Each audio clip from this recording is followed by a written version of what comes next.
प्रेरितों के काम। ये 2 खंडों की एक पुस्तक का दूसरा भाग है, जिसे आज हम लूका प्रेरितों के काम कहते हैं। इन्हें एक ही लेखक लूका के द्वारा लिखा गया था, जो पौलुस के साथ यात्रा करने वाला सहकर्मी था। पुस्तक के परिचय से यह स्पष्ट है, जहां लूका कहता है, मैंने पहली पुस्तिका अर्थात सुसमाचार उन सब बातों के विषय में लिखी जो यीशु आरंभ से करता और सिखाता रहा। अब लूका यहाँ यह संकेत देता है कि प्रेरितों के काम की पुस्तक किस बारे में है। खंड 1 उस बारे में है जो यीशु आरंभ से करता और सिखाता रहा। खंड 2 तब इस बारे में होगा कि यीशु ने क्या करना और सिखाना जारी रखा, तथा ये हमें इस पुस्तक के नाम प्रेरितों के काम के बारे में एक बहुत ही दिलचस्प बिंदु की ओर ले जाता है, जो कि पारंपरिक तो है लेकिन मूल नहीं है। हालांकि इसकी अधिकतर कहानियों में कई प्रेरित पाए जाते हैं, पर शुरू से लेकर अंत तक पूरी कहानी को जोड़ने वाला वो स्वयं यीशु है,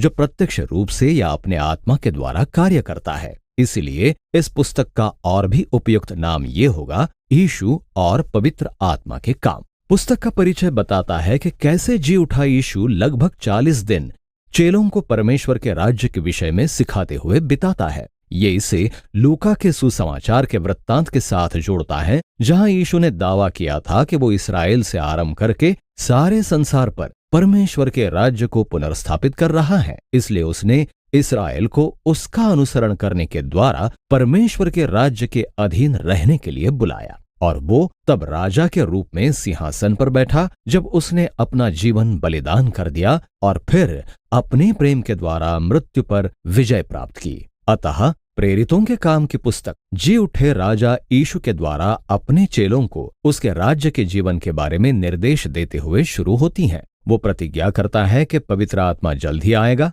और उन्हें अपनी व्यक्तिगत उपस्थिति से भर देगा, और ये बात पुराने नियम के भविष्यवक्ताओं की एक मुख्य आशा को पूर्ण करती है। वो ये है कि मसीह के राज्य में परमेश्वर की उपस्थिति अर्थात उसका आत्मा आएगा और नए मंदिर में अपने लोगों के बीच वास करेगा और उनके हृदयों को बदल देगा। और इसलिए यीशु कहता है कि जब ऐसे होगा तो पवित्र आत्मा उसके चेलों को सामर्थ्य देगा कि वे यरूशलेम और सारे यहूदिया और सामरिया और पृथ्वी की छोर तक मेरे गवाह होंगे। यहां से यीशु उनकी आंखों के सामने बादलों पर ऊपर उठा लिया जाता है। ये दानियेल अध्याय 7 से लिया गया चित्रण है। ये इस बात को दिखाता है कि कैसे यीशु अब मनुष्य के पुत्र के रूप में सिंहासन पर जा बैठा, जो दुख उठाने के बाद निर्दोष सिद्ध हुआ और अब जगत पर परमेश्वर के राज्य का भागीदार है। वो प्रतिज्ञा करता है कि एक दिन वो वापस आएगा। इस प्रकार प्रेरितों के काम की पुस्तक का मुख्य विषय और उसकी रचना पहले ही अध्याय से प्रकट होते हैं। ये यीशु की कहानी है, जो पवित्र आत्मा के द्वारा अपने लोगों की अगुवाई करता है कि वे सारे जगत में जाएं और सब जातियों को उसके राज्य की अधीनता में रहने का निमंत्रण दे। इस प्रकार कहानी की शुरुआत उस संदेश से होती है जो यरूशलेम में और फिर आसपास के यहूदिया के क्षेत्रों में और गैर यहूदियों से भरे सामरिया में और फिर वहां से पृथ्वी की छोर तक की सब जातियों में फैल जाता है। ये वीडियो पुस्तक के केवल पहले आधे भाग पर केंद्रित होगा। यरूशलेम पर केंद्रित रहने वाला खंड यीशु के उन अनुयायियों से शुरू होता है जो पिंतकुस्त के पर्व तक प्रतीक्षा करते हैं, जब प्राचीन जगत के दूर दूर स्थानों से यहूदी भक्त उस नगर में थे और पवित्र आत्मा बड़ी आंधी के समान चेलों पर उतरता है और आग जैसी लपटों के रूप में उनमें से प्रत्येक व्यक्ति पर प्रकट होता है और वे एक साथ परमेश्वर के बड़े बड़े कामों की चर्चा तथा घोषणा करने लगते हैं। और वे सब ऐसी भाषाएं बोलने लगते हैं जिन्हें वे पहले नहीं जानते थे, लेकिन वहां इकट्ठे हुए सब लोग उन्हें सही सही समझ रहे थे। अब ये देखने के लिए लूका इस कहानी में किस बात पर बल दे रहा है,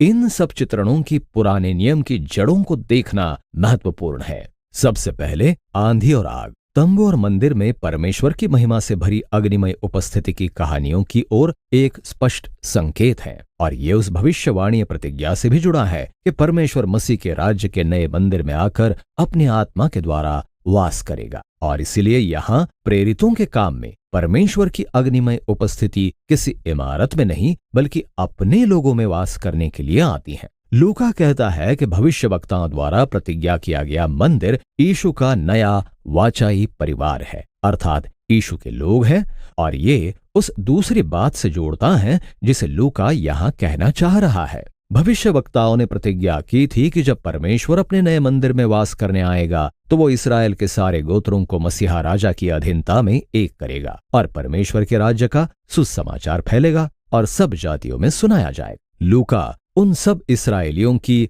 अंतरराष्ट्रीय बहुगोत्रीय संरचना का वर्णन विस्तार से करता है जो पेंतेकुस्त के दिन वहां थे और जिन्होंने पतरस के सुसमाचार का उत्तर दिया था। और इसीलिए प्रेरित बार बार इस्राएलियों से कहते हैं कि वे यीशु को अपने मसीहा के रूप में स्वीकार करें, और हजारों लोग ऐसा करते हैं, जिसके द्वारा उदारता, आराधना और उत्सव के एक नए समुदाय की रचना होती है। परंतु सब लोग उत्सव नहीं मना रहे हैं। यहां से लूका दिखाता है कि कैसे यीशु के इस नए परिवार को जल्द ही यरूशलेम के अगुओं के विरोध का सामना करना पड़ा। सचमुच एक सुंदर समानांतर संरचना के साथ लूका दो मंदिरों की कहानी बताता है। परमेश्वर का नया मंदिर अर्थात यीशु के अनुयायियों का समुदाय प्रतिदिन मंदिर के आंगन में तथा घर घर में संगति के लिए एकत्रित होता है। अब इनके बीच पतरस और दूसरे प्रेरितों की दो कहानियां हैं, जिनमें वे मंदिर के आंगन में लोगों को चंगाई देते हैं और उन्हें मंदिर के अगुओं के द्वारा गिरफ्तार कर लिया जाता है। और ये हर बार तब होता है जब पतरस ये दावा करते हुए उपदेश देता है कि यीशु ही इस्राएल का सच्चा राजा है।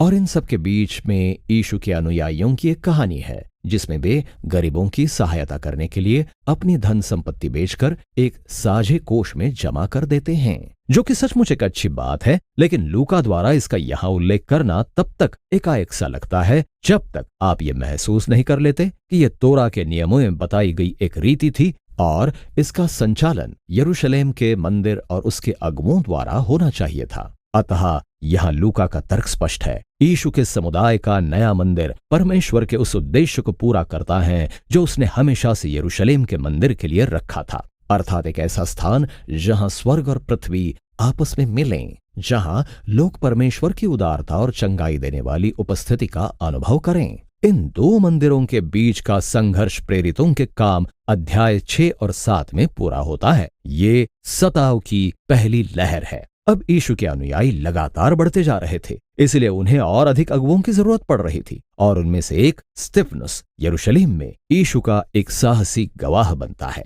अंततः उसे पकड़ लिया जाता है और उस पर मंदिर के विरोध में बातें करने का और यहाँ तक कि उसके लिए खतरा होने का आरोप लगाया जाता है। इस पर स्तिफनुस एक लंबा उपदेश देते हुए बताता है कि कैसे इस्राएल के अगुओं ने सदा परमेश्वर के भेजे हुए संदेशवाहकों का तिरस्कार किया है, जिनमें यीशु और अब उसके चेले भी शामिल है। इससे यरूशलेम के अगुए क्रोध से भर जाते हैं। वे स्तिफनुस की हत्या कर देते हैं और यीशु के अनुयायियों के विरोध में सताव की लहर चला देते हैं, जिसके कारण उनमें से बहुतों को नगर से भागना पड़ता है। लेकिन इसका विरोधाभासी असर पड़ता है। लूका दिखाता है कि कैसे ये सताव वास्तव में वो माध्यम बन गया जिसके द्वारा अब यीशु के लोगों को यहूदिया और सामरिया में भेज दिया गया। अब इस खंड में लूका ने अलग अलग कहानियों को इकट्ठा किया है और वे सब दर्शाती हैं कि कैसे अधिकांश यहूदी मूल का यरूशलेम में रहने वाला यीशु का समुदाय एक बहुजातीय अंतर्राष्ट्रीय आंदोलन बन गया। पहला सामरिया में फिलिप्पुस का मिशन है। ये इस्राएल के बैरी दुश्मनों का देश है और उनमें से कई लोग आकर यीशु का अनुसरण करने लगते हैं। इसके बाद हम तरसुस के शाऊल का मन परिवर्तन देखते हैं,